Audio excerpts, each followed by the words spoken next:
being with us here today. Welcome to Philadelphia. Well, hello, Philadelphia.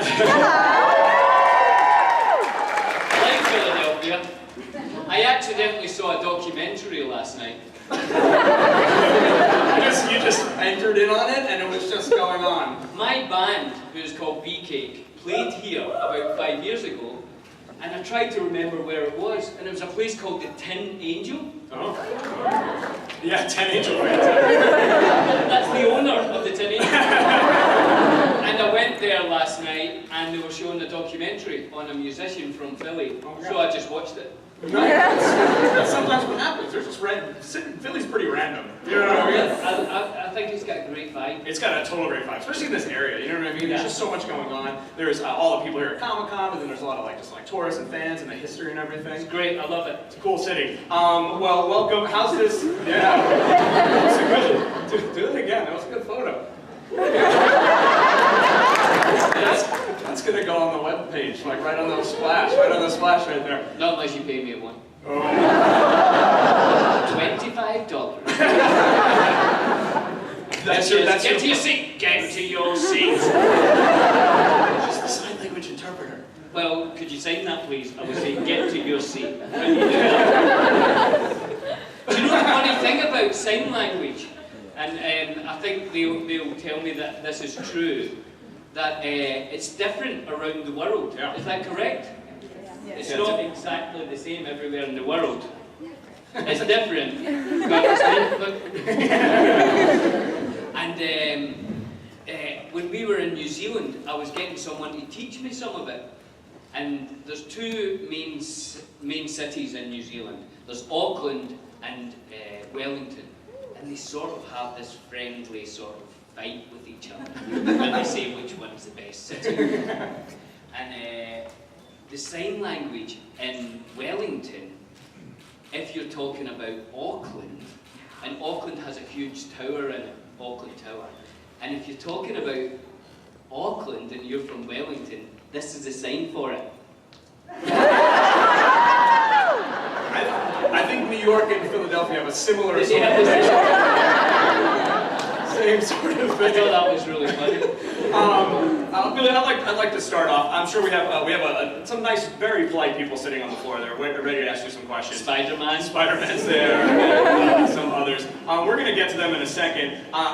We're going to cover Lord of the Rings, right? We're going to get plenty of Lord of the Rings questions. But I'm always interested in sort of the process before that, how you started, when you started sort of in the acting world, what that experience was like for you, and then sort of how you developed as an actor. And things that you did before that, because I think some people have some fun careers, some interesting careers, before they find success as a performer, as an actor. Yeah, I think you're right. I was thinking that when I was watching that documentary last night. If you made the documentary about anyone, it's interesting. Yeah. You know, because life is just sort of interesting, even if you don't mean it to be. Like last night, I just went for a walk and I watched a documentary. You know, it just kind of, life is accidentally interesting. Yeah, that's really cool. So sort of, are there any sort of accidents along your way that you remember that sort of led you to kind of along your path as a performer? Quite a lot. I went to school in a sort of working class area of Glasgow where it wasn't okay to be an actor. And you had to pretend that you didn't do that, otherwise you'd be beaten up. And I didn't want to be beaten up. So you had to pretend that you weren't an actor. But we did this show called Oliver. Yeah. And I played the Artful Dodger, which a lot of people do, apparently. Become actors. And we found out that when the actual play was playing, we would actually be on holiday, me and my family. So I thought I wasn't going to be able to do it, and I really wanted to do it. And my dad said, it's okay, we'll drive you back for the show every night. So we were on holiday in a place called Ayr, which is like 2.5 hours drive from Glasgow. And my dad would drive me up so that I could do the play. Wow. And you know, that kind of support from your parents, Yeah. I think, is really important. Family support in general, you know what I mean? Yeah. Especially when you said when you're living in that environment where it's not as common or not as accepted. We had a kind of guidance tutor who would help you pick the kind of job that you should do. You know? Weird. Yeah. Which I think they just told you jobs that nobody wanted to do, so that they could fill them up. You know? you should be the guy that shovels poo. Right? And he said to me, what do you want to be? And I said, an actor. And he said, I wouldn't tell anyone. I think it was to try to protect Were me. there no theatres at all growing up in Glasgow? Was it? No, there is theatres, but, you know, I mean, you know how cities have, like, you know, not bad areas, but kind of working class. I see what you're saying. So it was broken down into different sections. Yeah, No, I wasn't in the nice area where you went to theatre. Right. I was in the run-down area where you threw stones at buses. I still like to do that. You'll get beat up in Philly for doing that, for sure, yeah. You don't, I did it last night.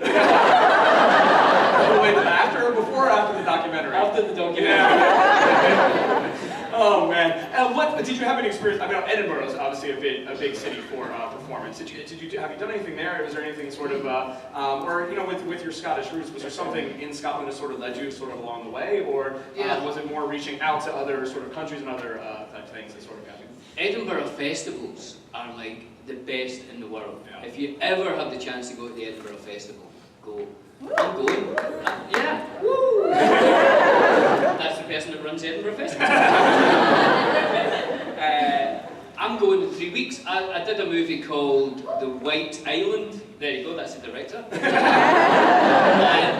that's opening at the Edinburgh Festival in 3 weeks. Congrats, that's awesome. So I'm going back, and I haven't been for a while to the festival. But I used to play the festival all the time. Yeah. There's two. Where are you going?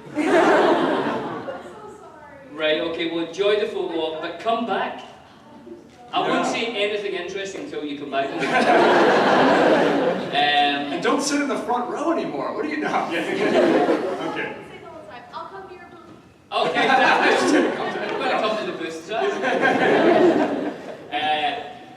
There's two theatres. There's more than two, but there's two great theatres in Edinburgh called the Lyceum and the Traverse. And the Lyceum does like Shakespeare and Chekhov and wonderful plays.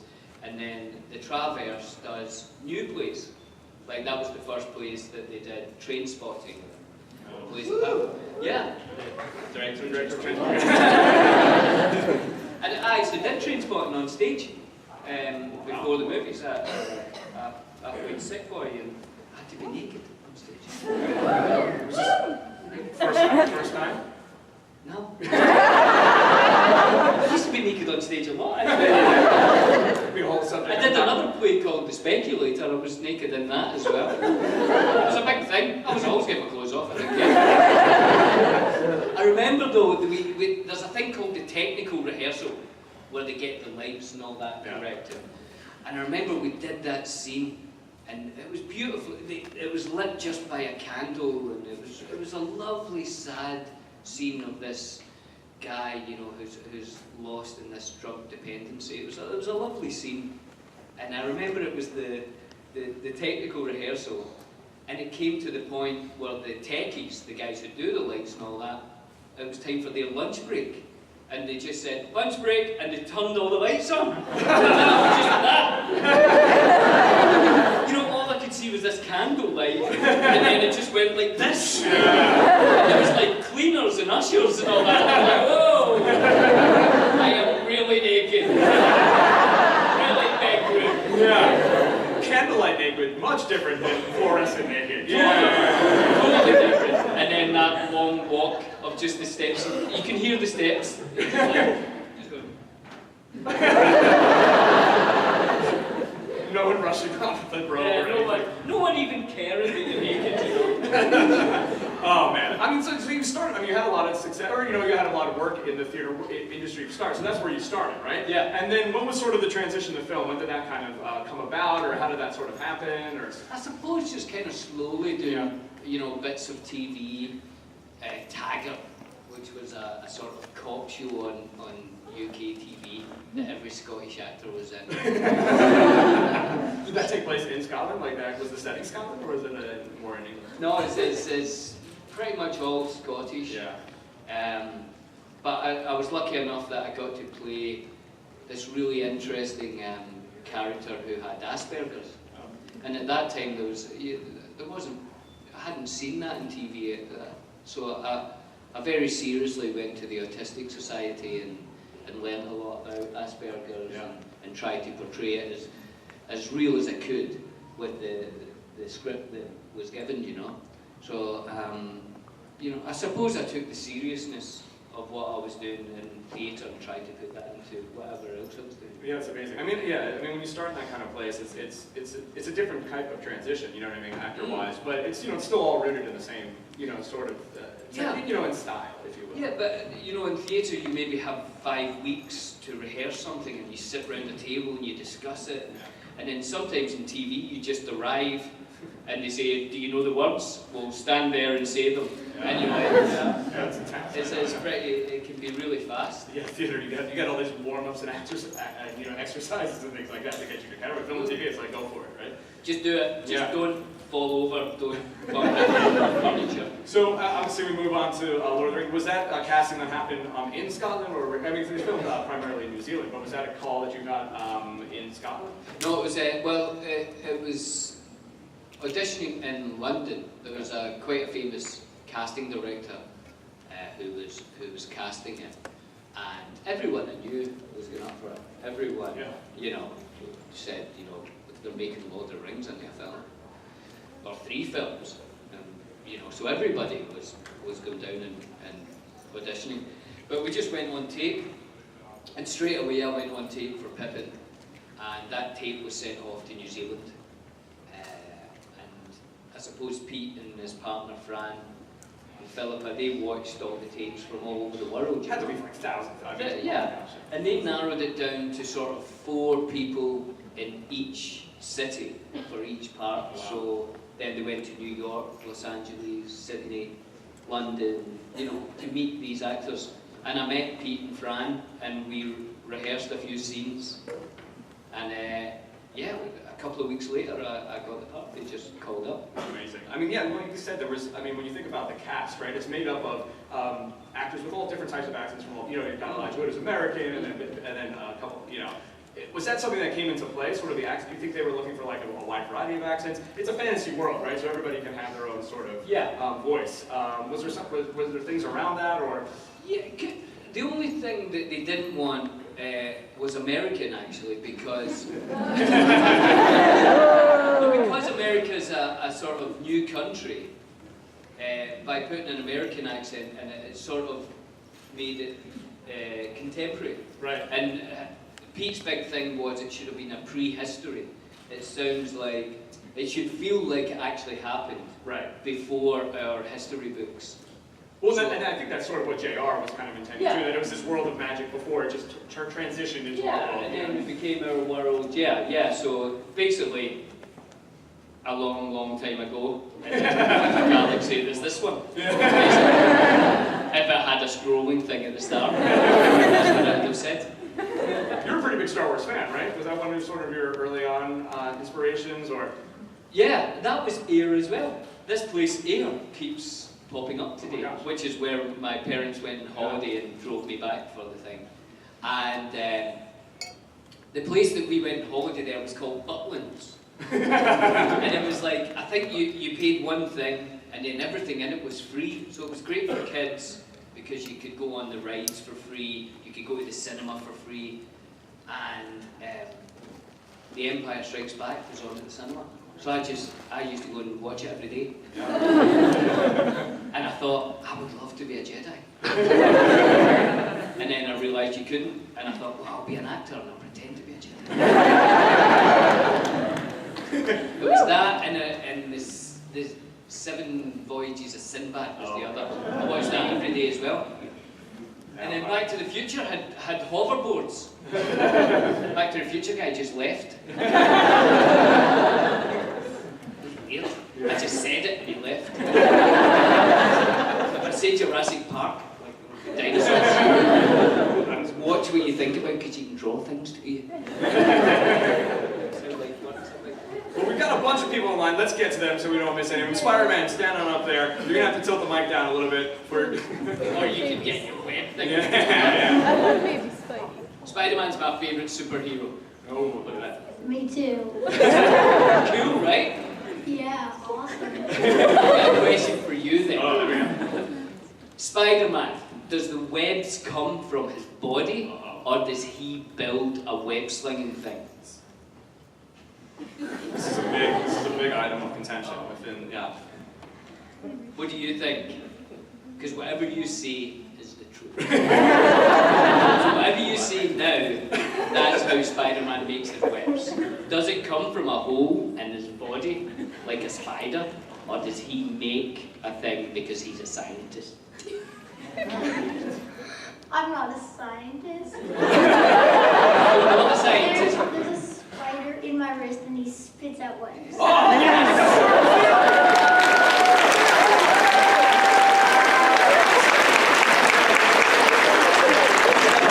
Spider in his wrist. I love it. Good. What's your question, man? My name's Max. Hi, Max. That's not my question, though. Well, that isn't even a question. What is my name would have been a question, and I would have said, Max. This isn't my question either, but Okay? This is just a Fellowship of conversation. the Rings is my mom's favorite movie. Your mom's cool? I'm not gonna say anything. Go on. You got this. Okay, Max. my question is. Let me think. Okay. Where's your mom? Where's your mom? I had a question. Okay. She's not here. She's watching Fellowship. Oh, I Oh, know. here it is. Okay, so when you found out that they were making the Hobbit movies, since like a bunch of other people from the Lord of the Rings cast were gonna be in the movies, did you wanna like get a part in one of them? It would be fun because I really love making Lord of the Rings. It was so much fun. But they asked me back to write a song for it. So that was good.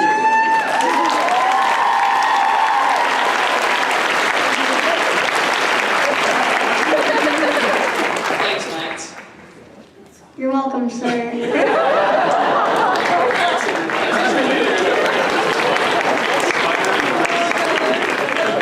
Hello. Hello. My name is Kimberly, and my question is, And your phone. yes. Has someone texted you?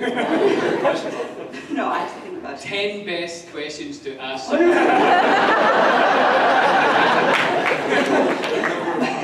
My question is, so as an actor who is active in the film industry in Scotland and the UK, as well as Hollywood, how would you compare the two? Obviously, Hollywood has a much bigger sort of infrastructure that's there to make movies, and Scotland doesn't even have a film studio at the moment. Terrible. I've been trying to get one made for a long time. But the one thing then that Scotland has is it has the ability to make its own stories. You know, so you get films like Ratcatcher or, you know, Orphans, or just stories that you would never see in Hollywood because no one would ever finance it. Hollywood likes to make the same movie over and over again, and then we all go and watch them. I do it as well. I'm like, I've seen this movie. There was other people in it, but I've seen this movie. Whereas, you know, smaller countries, they don't have the studios, they don't have lawyers saying, oh, this is costing 100 million, so, you know. So it's nice that it opens it up, but it's much harder to make a movie. That's a good point. I mean, yeah, they still are able to have that sort of independent scene, which unfortunately it still exists in America, but it's not the same like it was. You know what I mean? No. Even 10 years ago, you know, it's completely different. The great thing about cameras becoming, you know, cheaper and easier and digital, and how to light things is much easier than it used to be, that people are starting to be able to make movies much cheaper, which means you can make these more indie movies. And when we're talking about the movies that made me want to be an actor, like Star Wars and Back to the Future and things, there's a filmmaker called Bill Forsyth, who's a Scottish filmmaker, and he made Local Hero and Gregory's Girl. And Gregory's Girl is the greatest film ever made. Everybody watch it tonight. It is brilliant. And he was making movies about where I grew up in Scotland. And I thought, oh wow, you don't have to be an American in America to be in movies. Yeah. And that was the first time I thought I could actually be a movie actor. Cool. And not just, you know, a theatre actor. Yeah. Oh, Yeah, watch Bill Forsyth movies. He makes great films. excellent. Thank you. Yeah. Hi. Hello. Remember me? I don't know where from. Just from outside. I don't know. I like your face though. From the photo op. Oh yeah, I remember. Birthday girl. I thought you meant we grew up together or something. We went to Cotlands in here. Anyway. So I'm a big fan, and I've watched the appendices over 1,000,000 times, and I've seen millions of stories about you. You know, your memories. You know, your stories about Viggo Mortensen kissing you on the mouth and stuff. Yeah. Yeah. Watch the appendices. And yeah. Didn't ask him to. So along that line, I just wanted to ask you, what's your favorite memory from all those stories, you know, filming and stuff like that? Viggo kissing me. Good sound. He's a real man. Who's that beard, bristly beard? Like, you know, like, you've got bristle, I've got bristle. Yeah, that's... He has got bristle. Yeah. I mean, my chin was painful for like 3 days. I don't know how a What's the young story? How did lady... how did that come about? What was the story? For those that don't know, the story, what was... The story of how Viggo kissed me in the mouth. Chapter 1. I was asleep in my trailer. There was a knock on the door, and I heard this, which is the way Viggo talks. Hey, Billy, what? So I gets out, and Viggo's there, all dressed as Aragon, and he said, Sean is filming his wedding scene, Sean Astin, Samwise, his wedding when he gets married at the end of the movies. And he said, and it's just in a little studio on Stone Street where we film. And he said, and there's no one there, and it doesn't feel like a wedding. Can we go and help him out? And I'd just woken up, and I was like, yeah, of course. So I went into the studio, and it was lovely, you know, it was all like a nice little wedding. But when Sean had to turn to what was supposed to be the crowd and look happy when he's married, there was no one behind the camera. So Viggo was behind the camera, and then I was behind the camera, so that when, you know, he kissed Rosie Cotton, we were like, yay! And he's going, and Viggo was like, yeah, this is getting better, this is good. So they went for another take, and this time he kisses Rosie Cotton, turns around, and I went, yeah! Viggo grabs me, and kisses me, like, hard. Like, I thought to myself, this is good for Sean, but also, I feel like Viggo's been wanting to do this for me. And everybody was like, yeah! Sean was really laughing, and it's a shot that they used in the movie. But then it felt like the kiss kept going. And I was like, I think this is done. That might have been a whole setup, you know what I mean? Just for Viggo to get the kiss in, yeah. But, God, it was really good. Nice. Yeah, what's your question? Hi, so my name's Andrew. Hi, Andrew. So I wanted to kind of ask a little bit about the music, because we didn't really go over the music too much. And then Matt asked about, you know, what you would want to do for The Hobbit, and you mentioned the song. Really did enjoy the song, by the way. It was really good. Oh, thank you.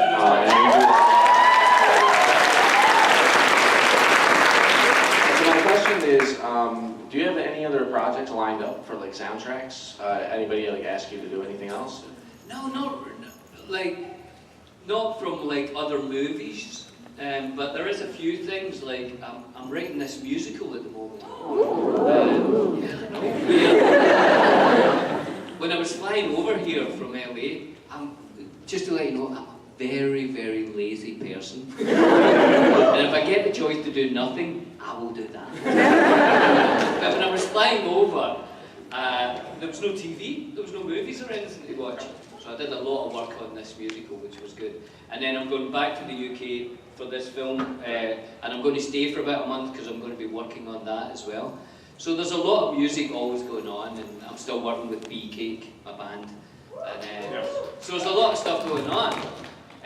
Yeah, but I'd like to write more music for film. I think it's a really fun experience, you know, and it's a cool thing to do. To try, because it's difficult to try and sum up a movie at the end. I did it. Thank you. That's the critic from the New York Times. The critic from the New York Times says he did it. He did it. Yeah, I'd like to. Thank you very much. What are your aspirations for the musical? Do you have a specific sort of venue or city that you'd like to see it in, or is it just sort of in a work in progress right now? Or? At the moment, it's a sort of work in progress, Yeah. but I see it as a kind of quite a small thing, sort of 10 characters, and it's a sort of village, and I won't say too much, but it's going to be pretty amazing. Yeah, oh my gosh, we're excited for that. Yeah. I'm excited. Oh my gosh, excellent. Yeah, question. Hi, my name's Leslie. Hi, Leslie. Hi. I like everybody saying their name. I think it's good because It you get feels to know more people. personal. It feels like it's an actual conversation and not just like, oh my god, I'm gonna fuck a girl a little bit. It was Matt who started it, you know, Spider-Man. Started a thing. I think we're all getting to know each other.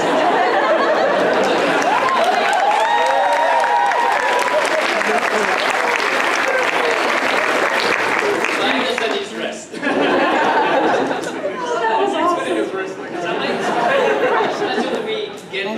That could be a different thing entirely, but he said killing the spider, yeah. No, don't kill the spider. So I'm an aspiring costume and special effects makeup person, so I'm always really curious to hear an actor's side of it.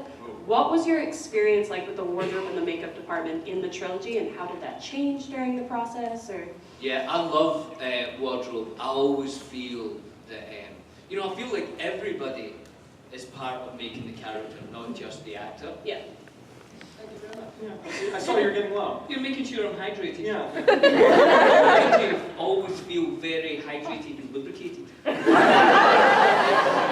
So I drink a lot of water. I think it's a good idea. And if you can't find water, drink wine. Yeah.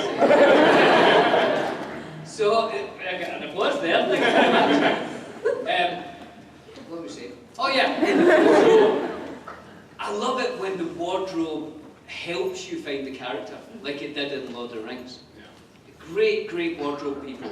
And the hard thing was there's 4 hobbits, so we're always trying to work out how do we make sure that they're all different, you know, because even now, how many people have came to me today and yesterday and said they love me and lost? It's not lost. It's not Penny's boat. I know that. That wasn't me. So we didn't do a great job in keeping up the Hobbits different. We tried really hard and I found the costume really helped, like having the scarf. You know, Pippin wore a scarf. I loved that. I always had the idea that it was his grandmother knitted it for him. So he took it on this adventure. I know. That's real cute. Isn't it cute? It was cute. No wonder Vigo kissed me. He didn't kiss Dominic Monaghan. He chose his kiss. Yeah. Dominic was always trying to kiss Vigo. He chose you. Yeah, he chose me. I told him the story about the grandmother's scarf. So I love it when it helps, and even like the Hobbit feet, which I hated putting on. Yeah, I've heard some stories about those feet. Awful. But they made you walk like a hobbit. You know, all this stuff helped, and I think when it helps, that's what makeup and wardrobe should be about. It shouldn't be about making the most amazing thing. It should be about the character, always coming from the character. Yeah. You know, a character wouldn't wear a jacket that he didn't like to wear. So it's about, you know, and I felt really comfortable in the Hobbit stuff. I still like to put it on sometimes. You keep stuff? Yeah, I kept the scarf. I kept a few things. What else did I keep? I kept some feet, but I gave them away. People always wanted feet and ears. I kept some ears. Do you know that me, Elijah Wood, Sean Astin, and Dominic Monaghan are in the Guinness Book of World Records for spending the most time in a makeup chair of any actor. We spent a lot of time getting Hobbit feet glued on. I still have nightmares about it. And do you know, in the Hobbit, they invented a new way of putting the Hobbit feet on that took like 3 seconds. Imagine somebody had thought of that during Lord of the Rings. I could have had an hour extra in bed every day for 4 years. That's a long time in bed. Thank you so much. Thank you very much. Thank you. And Tolkien, when the Hobbits got to Rivendell, it's in his notes, he meant to write that the elves gave them all a pair of boots. Imagine they'd done that. It would have been an extra hour, plus I would have been wearing nice boots. Hey. Hi, Hi. I'm Gail. Gail? Yes. Oh, that's severe weather. First of all, you were the reason that I saw Lord of the Rings. Really? Yes. What, did I buy you a ticket or something? Man, off the street, come on. Yeah, come on, say it. I used to do that. But that being said, I don't have a question about Lord of the Rings. I have a question about when you were on Wild Things with Dominic Monaghan. Did he make you do anything that you didn't want to do? Because I know he likes to make Frank, his cameraman, do things that you don't want to do. I was wondering. I was on a Vigo, they would do things. And I kind of did. No, for anyone who doesn't know, Dom now has this amazing wildlife show called Wild Things, when he goes round the world finding like the most poisonous spider or the biggest snake. It's an amazing TV show. You should watch it if you haven't seen it. But he asked me to go and do an episode with him in New Zealand, to go back to New Zealand, and I thought, yeah, that'd be great. And the great thing is, there's nothing poisonous or venomous. Dom gets really upset if you get those confused. Venomous is if something bites you and puts some.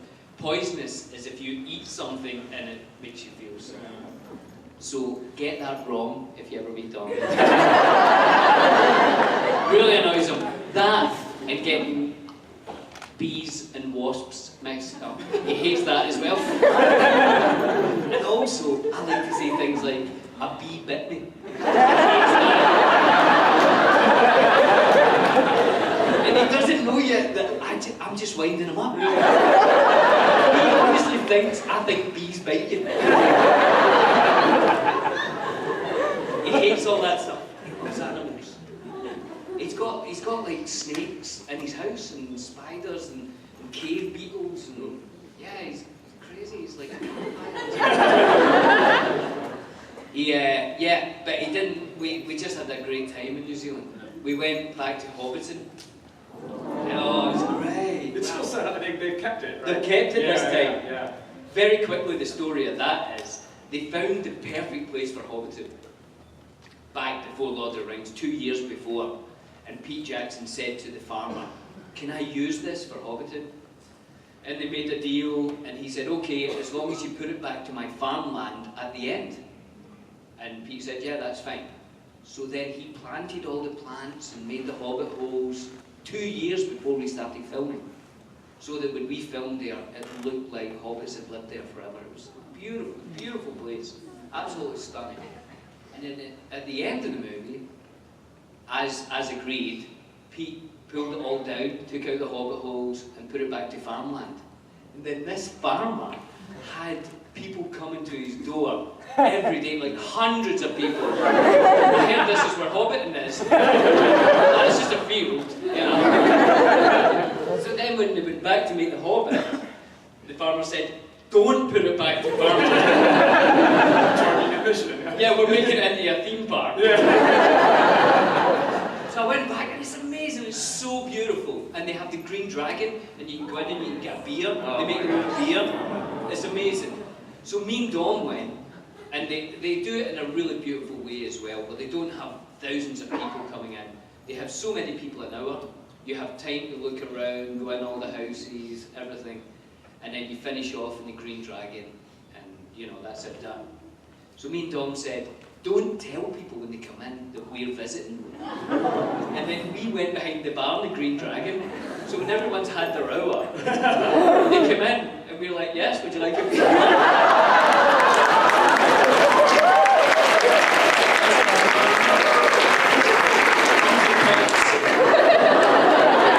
You've literally just made a room of 300 people completely jealous right now. And people just, like, some people just couldn't believe it. They had people that looked like us. And other people thought we actually worked there now. It's great. But if you get the chance to do that, do it. Yeah, that's amazing. It seemed like you had a ton of fun on that show. Oh, it was great. It was so much fun. Dom was so much fun. He's the only guy who, he got me laughing so much once, I had to leave the room because I thought I was going to pass out. He's very, very funny. Excellent. And Thank we you very might much. do a show together. You're the first to hear. Oh, exclusive. Hello. Hi, I'm Name, Chloe. please. Chloe? Yeah. Lovely name, thank you. First of all, I'm sorry for crying on you yesterday. Oh, that was alright. I might start right now again. It's alright. But, so first of all, kind of what I babbled out yesterday incoherently. But thank you so much for making a project. I'm doing it now. Yeah, you're filling up, I can see it. I'm not an emotional person. I'll try and help. It's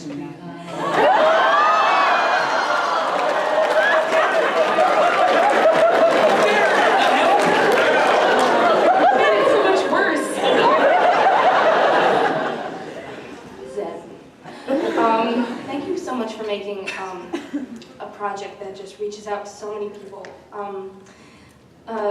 You know, it's such an important part of my life, and it really gets me through some tough spots. So, and I know it's like that for so many people around the world, really.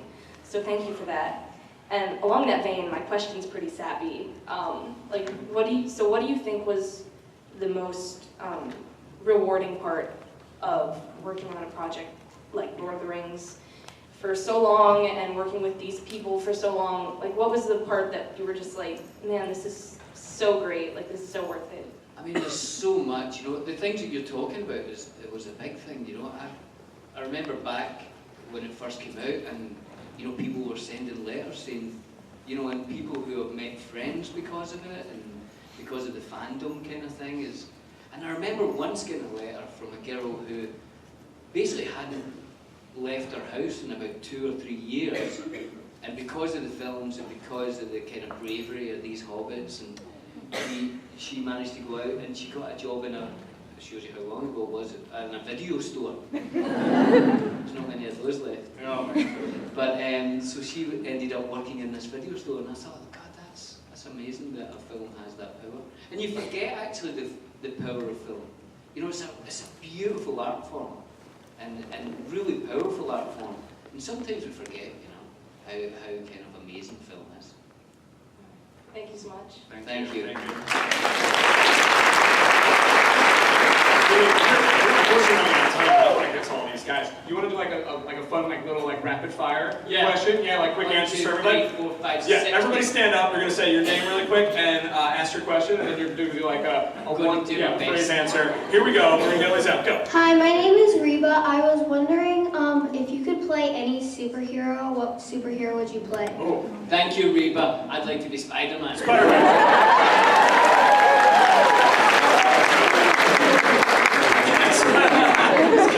He's getting cocky over there. Sorry, I was still doing the job. Go. Hi, my name is Sean. I'm an avid hiker. I know the path that you guys used for the movie is off.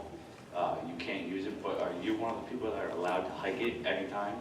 Oh, the movie in New Zealand? Yeah. No, some of the places we weren't even allowed, like they had to, there would only be the actors, the cameraman, Pete, and like one makeup person because no one was even allowed. Like outside Moria, when after Gandalf has fallen, like no one had been up there for like hundreds of years. So like, no, even we're not allowed to go. Maybe Ian McKellen, that's it. I'm going up there. Yeah. Hi, my name's Diana. Hi, Diana. In the appendices, it shows that Sean Astin steps on a piece of glass and Dominic gets like a little itty bitty sliver in his foot. And I was wondering if you had ever stepped on something. No, I stepped on a poo once. They said that wasn't worth putting in the appendix. Thank you. Hi, my name's Joe. Asking the very serious questions. Would you rather fight There we go. Right? a cave troll-sized hobbit or 10 hobbit-sized cave trolls? That's a good question. All right. I'm going to do the big one, but there's only one of them. Okay. Because I found what I did was I jumped on his back. Yeah. Can we just remember all the things that Pippin did in this story?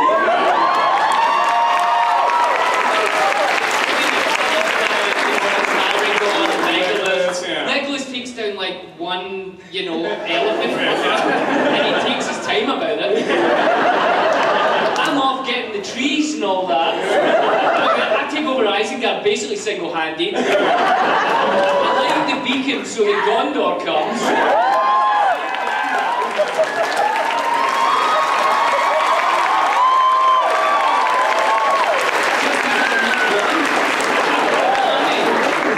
Thank you. Hi, my name's Kristen. Hi, Kristen. I do everything by Pippin. That's like my motto in life. But is there any other role you wanted to play if you couldn't play Pippin? Spider-Man. In Lord of the Rings. Spider-Man. Arwen.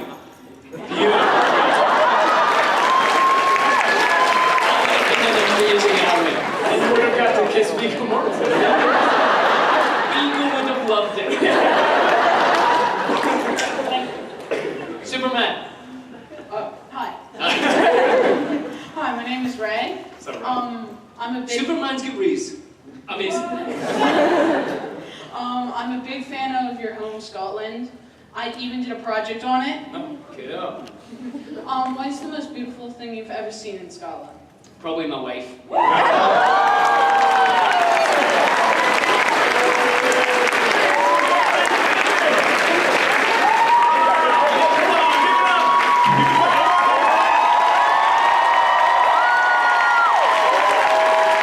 This video is sponsored by the Crazy Kings of Toys. Check them out for all your toy needs and find out why they are so crazy. Find them on Amazon, eBay, Bricklink, and Facebook. Links are in the description. For more Toxic Pop, visit our website at toxicpop1.wixsite.com/toxicpop. Email us at toxicpop1@gmail.com and check us out on Facebook at facebook.com/toxicpop1 and Instagram at instagram.com/wearetoxicpop. Links are in the description.